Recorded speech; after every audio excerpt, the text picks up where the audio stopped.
प्राचीन समय में जब देवता और असुरों के बीच लगातार युद्ध होते रहते थे, तब असुरों के गुरु थे शुक्राचार्य। वे अत्यंत विद्वान, तपस्वी और तेजस्वी आर्षभृगु के पुत्र थे। कहा जाता है कि उनका असली नाम उष्णा था, लेकिन अपनी अद्भुत बुद्धि और तपस्या के कारण वे शुक्र नाम से प्रसिद्ध हुए। बचपन से ही उनमें असाधारण प्रतिभा थी। उन्होंने देवगुरु बृहस्पति से शिक्षा प्राप्त की, परंतु उन्हें यह अनुभव हुआ कि बृहस्पति सदैव देवताओं का पक्ष लेते हैं।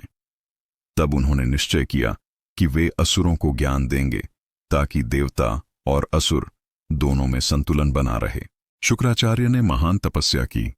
वर्षों तक उन्होंने भगवान शिव की आराधना की।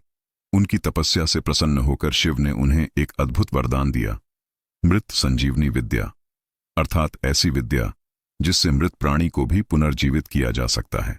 इस विद्या से शुक्राचार्य ने असुरों को अजेय बना दिया। जब भी देवताओं से युद्ध में असुर मारे जाते, वे उन्हें जीवित कर देते। देवता परेशान हो उठे, क्योंकि असुरों की सेना हर बार पहले से अधिक बलवान होकर लौटती थी। एक बार देवताओं ने शुक्राचार्य के इस रहस्य को जानने के लिए एक योजना बनाई। देवपुत्र जयंत ब्राह्मण का रूप लेकर असुरों की सभा में पहुंचे और गुरु शुक्राचार्य से शिक्षा प्राप्त करने लगे।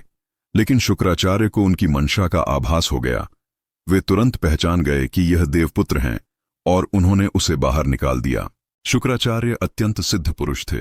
उन्होंने न केवल वेदों का गूढ़ ज्ञान प्राप्त किया, बल्कि राजनीति, आयुर्वेद, ज्योतिष और तंत्र की विद्या में भी निपुणता हासिल की। उनके ग्रंथ शुक्र नीति में राज्य संचालन, युद्ध कला और शासन के गहरे सिद्धांत बताए गए हैं, जो आज भी नीति शास्त्र का महत्वपूर्ण अंग माने जाते हैं। कहते हैं, एक बार जब राजा बलि ने देवताओं के विरुद्ध यज्ञ किया, तो शुक्राचार्य ने स्वयं उसका मार्गदर्शन किया। जब भगवान विष्णु वामन अवतार में आए और राजा बलि से 3 पग भूमि मांगी, तब शुक्राचार्य ने बलि को चेताया कि यह कोई साधारण ब्राह्मण नहीं, स्वयं विष्णु हैं, जो तुम्हारी परीक्षा लेने आए हैं। लेकिन बलि ने अपनी वचन पालन की प्रतिज्ञा निभाई और वामन को भूमि दे दी। इस घटना के बाद भी शुक्राचार्य ने बलि का साथ नहीं छोड़ा और पाताल लोक में उसके साथ रहने लगे। शुक्राचार्य का जीवन हमें यह सिखाता है कि ज्ञान कभी पक्षपाती नहीं होता। वह चाहे किसी भी पक्ष में दिया जाए, उसका उद्देश्य संतुलन और सत्य की स्थापना ही है। इसलिए उन्हें दैत्य गुरु कहा गया, क्योंकि उन्होंने अधर्मियों को भी धर्म का मार्ग दिखाने का प्रयास किया। और आज भी जब नीति, संयम, विद्या और तप की चर्चा होती है, तो शुक्राचार्य का नाम आदर से लिया जाता है।